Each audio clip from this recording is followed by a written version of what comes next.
Hello! Les cris de nos enfants. Ça veut dire quoi au fait? Avant de parler des enfants, allons parler de nous. Nous, quand on exprime nos sentiments, quand on est triste, on pleure. C'est vrai? Quand on est en colère, on peut crier, on peut pleurer. Quand on est heureux, on fait des câlins. On pleure aussi, on crie aussi.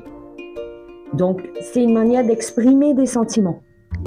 Chez nos enfants autistes, c'est différent.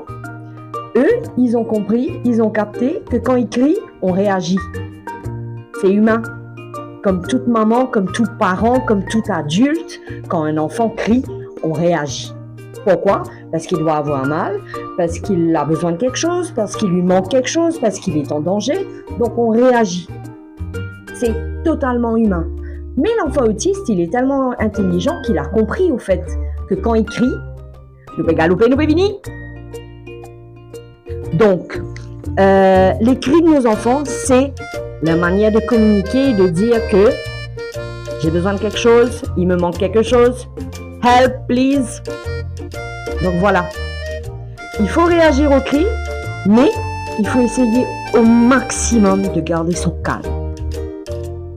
Parce que sinon, par la suite, il va crier ou elle va crier pour tout et rien. Donc les cris, c'est pas uniquement des crises, c'est simplement, c'est un peu compliqué quand même, hein.